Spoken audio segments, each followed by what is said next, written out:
Economics portal, जैसे कि नाम से ये बात वाज़ेह हो जाती है कि इकोनॉमिक्स के हवाले से तमाम डिटेल्स जो हैं वो इस चैनल पे अवेलेबल होंगी। इस चैनल को लीड कर रहे हैं sir Rais Ahmad. Please subscribe कीजिए, लाइक कीजिए और शेयर कीजिए अपने फ्रेंड्स के साथ। Thank you. बिस्मिल्लाहिर्रहमानिर्रहीम। उम्मीद करता हूँ आप सब लोग खैर वाफियत से होंगे। स्टैटिस्टिक्स फॉर इकोनॉमिक्स, इसके मोस्ट मोस्ट इम्पोर्टेंट क्वेश्चंस, ऐसे टॉपिक्स जिनको करने के बाद डेफिनेटली आप लोग निकल जाएंगे। सबसे पहले फर्स्ट कैटेगरी की मैं बात करूं, वो लोग जिन्होंने अभी तक कोई काम नहीं किया, किसी वजह से वो स्टार्ट कर ही नहीं सके, जीरो से स्टार्ट करना है। अब टाइम भी कम है, स्टैट का जो पेपर है वो सर पे आ गया आपके। जो टॉपिक मैं बताऊंगा कैटेगरी 1 के लिए वो ही तैयार करके चले जाएं, तो आपके पासिंग मार्क्स आ जाएंगे। इसमें जी सबसे पहले आपने स्टार्ट लेना ही अपना मेजर ऑफ सेंट्रल टेंडेंसी से है और मेजर ऑफ डिस्पर्शन से है। पेपर स्कीम की मैं अगर बात बता दूं, सेंट्रल टेंडेंसी एंड डिस्पर्शन, इन दोनों को मिला के वो एक क्वेश्चन बनाता होता है। अब वो क्वेश्चन में इन मेजर ऑफ सेंट्रल टेंडेंसी में आपके क्या क्या टॉपिक है? Mean, median, mode, arithmetic mean, weighted mean, geometric mean, harmonic mean. इन टॉपिक्स में भी अगर मैं रैंकिंग करूं तो टॉप प्रायोरिटी पे अरिथमेटिक मीन है। अरिथमेटिक मीन, ये स्टेटमेंट के क्वेश्चंस आपको आने चाहिए, ग्रुप डाटा का आपको सोल्व करना आना चाहिए, इसकी प्रॉपर्टीज, मेरिट, डीमेरिट आपको पता होने चाहिए। लाजमी अक्सर वो अरिथमेटिक मीन में से सवाल दे देता होता है और बच्चे कहते हैं कि arithmetic mean summation X over summation sum of values divided by number of values, इतना आसान फार्मूला, इसमें ऐसे क्या बात है? तो अरिथमेटिक मीन का क्वेश्चन ही नहीं उनसे सोल्व होता, वो इस तरह घुमा के भेजता है। तो इसकी स्टेटमेंट की प्रॉब्लम्स वो आपको पता होनी चाहिए। ग्रुप डाटा का कैसे सोल्व करते हैं वो आपको पता होना चाहिए। उसके बाद मीडियन की आपको ग्रुप डाटा का, अनग्रुप का फार्मूला, मेरिट, डीमेरिट, प्रॉपर्टीज ये पता होनी चाहिए। तीसरे नंबर पे ज्योमेट्रिक मीन, उसके मेरिट, डीमेरिट और उसका फार्मूला आपको पता होना चाहिए। आमतौर पे मेजर ऑफ सेंट्रल टेंडेंसी में इन तीन चीजों से ही छेड़खानी करता है। एक आधी बार हार्मोनिक मीन कभी आया, उसको भी हल्का सा फार्मूला आपने उसका देखना है सिर्फ। मेरिट, डीमेरिट उसके वो आप बेशक ना करें, फार्मूला और उसका क्वेश्चन कैसे सोल्व होता है इतना ही देख लें। मेजर ऑफ सेंट्रल टेंडेंसी का सिर्फ इतना काम। पहले नंबर पे अरिथमेटिक मीन, दूसरे नंबर पे मीडियन, तीसरे नंबर पे ज्योमेट्रिक मीन और लास्ट पे हार्मोनिक मीन। हाँ, वेटेड मीन को भी देख ले, मिलती जुलती बात है। वेटेड मीन को भी आप एक बार नजर मार के जाइएगा। बस सेंट्रल टेंडेंसी में ही हो गया। उसके बाद मेजर ऑफ डिस्पर्शन की अगर बात की जाए, इसमें स्टैंडर्ड डेविएशन है, वेरिएंस है, क्वार्टाइल्स हैं आपके, डिसाइल, परसेंटाइल्स हैं, आपका कोफिशिएंट ऑफ वेरिएशन है, कोफिशिएंट ऑफ क्वार्टाइल डेविएशन है, इंटर क्वार्टाइल रेंज है, सेमी इंटर क्वार्टाइल रेंज है। ये तमाम चीजें हैं। इन तमाम चीजों में भी वो जो मोस्ट प्रायोरिटी पे जिनको टच करता होता है, mean, standard deviation and variance, इनकी प्रॉपर्टीज लाजमी आपने देखनी है। इसका क्वेश्चन भी आपको करना आना चाहिए। ग्रुप अनग्रुप का प्रॉपर्टीज आप लाजमी देखें इसकी। मीन डेविएशन, वो भी इसका सिर्फ फार्मूला देख के जाएं आप, इसको इतनी ज्यादा डिटेल में नहीं आपने देखना। क्वार्टाइल डेविएशन, ये कैसे सोल्व होते हैं? क्वार्टाइल रेंज, क्वार्टाइल्स होते क्या हैं, इनको ग्रुप अनग्रुप से कैसे सोल्व किया जाता है, लाजमी लाजमी देखें इनको आप। और दो तरह की डिस्पर्शन है, एक एब्सोल्यूट मेजर ऑफ डिस्पर्शन और दूसरी है रिलेटिव मेजर ऑफ डिस्पर्शन।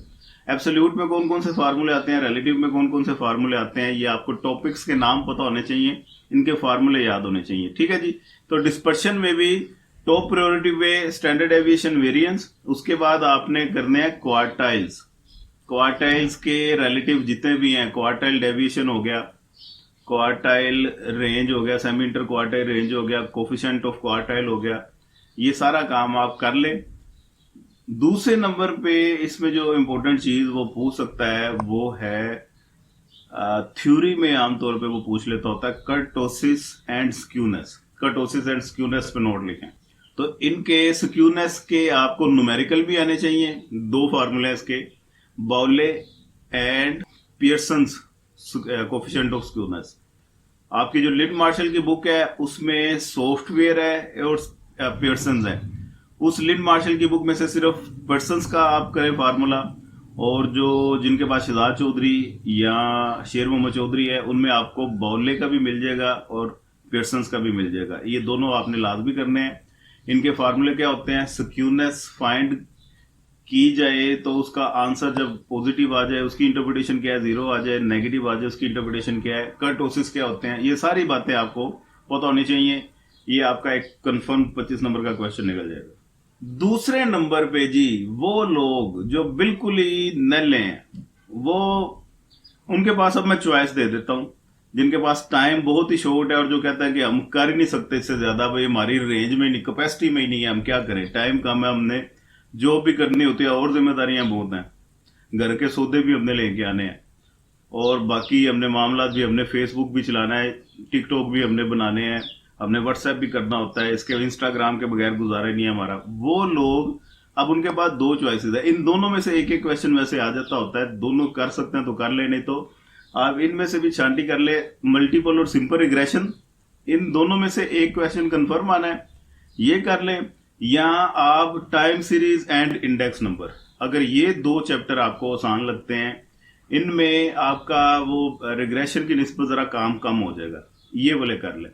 ठीक है जी, तो मेरा ख्याल है यही वाले कर ले। जो कैटेगरी 1 के लोग हैं, रिग्रेशन के चक्कर में ना पड़े, उसमें फार्मूले जरा ज्यादा है, इंटरप्रिटेशन भी है, वो समझने वाला काम है। टाइम सीरीज और इंडेक्स नंबर, ये वाला काम आप कर लें, आपके लिए आसान है। इंडेक्स नंबर में वेटेड इंडेक्स है, अनवेटेड इंडेक्स है, चेन मेथड है, और इसमें वेटेड इंडेक्स की टाइप्स है, वो आपके जो फार्मूले हैं, लेस्पियर, पाशे, फिशर इंडेक्स और मार्शल एजवर्थ इंडेक्स, ये चार खास तौर पे करें। उसके बाद चेन इंडेक्स, आपने चेन इंडाइसिस आपको बनाने आने चाहिए।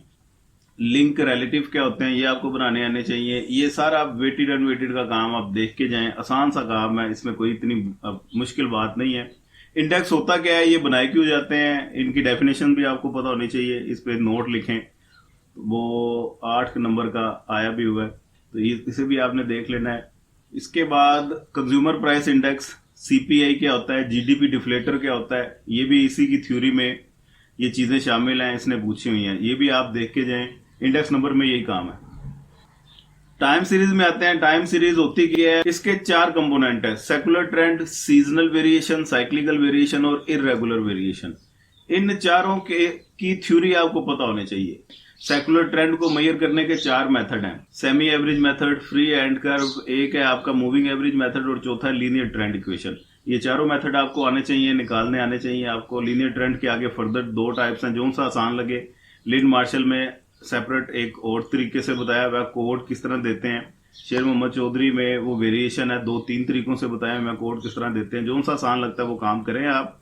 डी सीजनलाइज कैसे होता है और डी सीजनलाइज डाटा को फोरकास्ट कैसे किया जाता है, लाजमी सीखना है आपने। ये सारा काम टाइम सीरीज में कर लें, इतना ही काम करके चले जाएं। ये अभी इतना टाइम है आपके पास, ये काम मैंने वो बता दिया जो इजीली कर सकते हैं। इतना करें, अल्लाह का नाम लेके तैयारी शुरू करें। बेशक वीडियो स्किप करनी है तो वो लोग स्किप कर दें। बाकी लोग जो कहते हैं कि हमारा पेपर जरा अच्छा हो, रैंक 2 में, कैटेगरी 2 में आते हैं, वो इसके साथ साथ क्या करें एडिशनल काम, वो सिंपल और मल्टीपल रिग्रेशन, वो तो इसके साथ लाजमी करें। सिंपल और मल्टीपल रिग्रेशन में इनकी थ्योरीज, सिंपल और मल्टीपल रिग्रेशन में डिफरेंस क्या है, ओएलएस की अजम्पशंस या इसकी लिमिटेशंस, ये आपने थ्योरी में काम करना है। कोरिलेशन क्या होती है, कोरिलेशन के कैरेक्टरिस्टिक्स लाजमी देखें, पता होने चाहिए आपको। Scatter diagram, coefficient of determination, इसके अलावा standard error of estimate, standard error of estimate, और उधर आपने किया होगा एक स्टैंडर्ड डेविएशन। इन दोनों में क्या डिफरेंस है ये आपको पता होना चाहिए। सही है जी। और नोवा है इसके बाद, नोवा बेशक आप स्किप कर दें। Total variation, explained variation, unexplained variation, ये भी है, लंबे काम हो जाएंगे, इसको भी आप छोड़ दें। आप फिलहाल मल्टीपल रिग्रेशन एस्टिमेट करने का डेविएशन मेथड आपको खास तौर पे आना चाहिए, क्योंकि वो आसान है, फार्मूला मेथड भी उसे कहते हैं। पार्शियल कोरिलेशन क्या होती है, कोफिशिएंट ऑफ मल्टीपल का डिटर्मिनेशन क्या होता है। इसके अलावा मल्टीपल कोरिलेशन किसे कहते हैं, टेस्टिंग इनकी, रिग्रेशन कोफिशिएंट्स की टेस्टिंग, जिसे बीटा 1 बीटा 2 की टेस्टिंग कहते हैं, ये लाजमी आनी चाहिए। आर की टेस्टिंग वीडियो बनी हुई है, इस पे कोरिलेशन की टेस्टिंग वो डिटेल में मैंने बनाई हुई है। इसमें आपको रिग्रेशन के काफ़ी हद तक टॉपिक उनकी वीडियोस मिल जाएंगी। सर्च करने का क्या तरीका है मैंने लास्ट वीडियो में बताया हुआ है। जो भी टॉपिक लिखना है एंड पे इकोनॉमिक्स पोर्टल लिखते हैं आप, तो अगर तो वीडियो हुई वो आपको सामने शो हो जाएगी। तो सिंपल और मल्टीपल रिग्रेशन में इतना काम करें आप। छोटी छोटी 2-3 डेफिनेशन है, मैंने नोट्स में तो वैसे सारा कुछ डिटेल में बताया हुआ है, वहां से आपको मिल जाएंगी। इंटरपोलेशन एक्सट्रापोलेशन की डेफिनेशन लिखे 2-2 नंबर की आई हुई है, क्या होता है।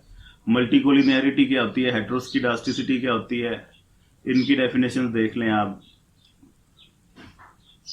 तो ये आपका काम 3 क्वेश्चन हो गए आपके कंफर्म। इसके साथ साथ सैंपलिंग में सेंट्रल लिमिट थ्योरम है एक आपके पास सैंपलिंग की कुछ डेफिनेशन है। सैंपलिंग, इसकी टाइप्स कौन कौन सी हैं और सैंपलिंग क्यों की जाती है, रीजंस टू सैंपल, ये आपने देखनी है। पैरामीटर स्टैटिस्टिक में क्या डिफरेंस है, सैंपलिंग नॉन सैंपलिंग में क्या डिफरेंस है, रैंडम सिंपल सैंपलिंग क्या होती है, नॉन रैंडम सैंपलिंग क्या होती है, sampling with replacement, without replacement, ये तमाम थ्योरी की बातें आपने याद करनी है। और एक एक बार इनके सैंपल कैसे बनते हैं, सैंपलिंग डिस्ट्रीब्यूशन कैसे बनती है, सैंपल का मीन और स्टैंडर्ड एरर ये कैसे निकाला जाता है, इनको एक एक बार देख लीजिएगा। ज्यादा इस पे टाइम आपने नहीं लगाना, थ्योरी पे ज्यादा टाइम लगाएं। और सेंट्रल लिमिट थ्योरम जिसमें वो जी के फार्मूले लगते हैं और वो रीजन बना के आपने बताना होता है कि यहां से सेंट्रल वैल्यू से लेके उस बाउंड्री तक एक्स बार तक का एरिया कितना है, वो जी के टेबल में से देखनी होती है वैल्यू। ये काम आपको सारा आना चाहिए। सैंपलिंग में ये हो गया। और इसके साथ साथ लास्ट में हाइपोथेसिस टेस्टिंग ये कर ले। हाइपोथेसिस टेस्टिंग 1 सैंपल की है, हाइपोथेसिस टेस्टिंग 2 सैंपल्स की है, प्रोपोर्शन की है, ये सारे आप देख लें। हाइपोथेसिस टेस्टिंग में से भी एक सवाल आपको आ जाता होता है। अब इसमें 2-3 वेरिएशन होती हैं। या तो आपको पॉपुलेशन का स्टैंडर्ड डेविएशन गिवन हो, पहली टाइप ये है, उसमें जी का फार्मूला लगना होता है। गिवन ना हो, आपको सैंपल का स्टैंडर्ड डेविएशन गिवन हो, ये दूसरी टाइप है, इसमें टी टेस्ट लगना होता है, टी का फार्मूला लगता है इसमें। और जिस वक्त डिफरेंस के क्वेश्चन आ जाएं, डिफरेंस में भी यही 2 टाइप हैं। या तो आपको पॉपुलेशन स्टैंडर्ड डेविएशन गिवन होगा या नहीं गिवन होगा, गिवन में जी, नॉट गिवन में टी। ये देखें टाइप 1 टाइप 2 एरर क्या होता है, इनका डिफरेंस आपको पता होना चाहिए। प्रोपोर्शन किस वक्त लगता है, ये प्रोपोर्शन के आपको लगाने आने चाहिए। ये सारा काम अगर कर लेते हैं, कंफर्म 4 क्वेश्चन हो गए आपके। 5 भी हो जाएंगे लेकिन कंफर्म 4 तो हो ही जाएंगे। तो ये दूसरी कैटेगरी के लोग हैं, वो इतने काम कर लें तो काफी है, उसके बाद वो वीडियो स्किप करके जा सकते हैं। अब आते हैं उन लोगों की तरफ जो बहुत ही ज्यादा कहते हैं कि पेपर हमारा अच्छा हो, मार्क्स सेंसिटिव है, हमारे पास ऑप्शन में भी चीजें होनी चाहिए।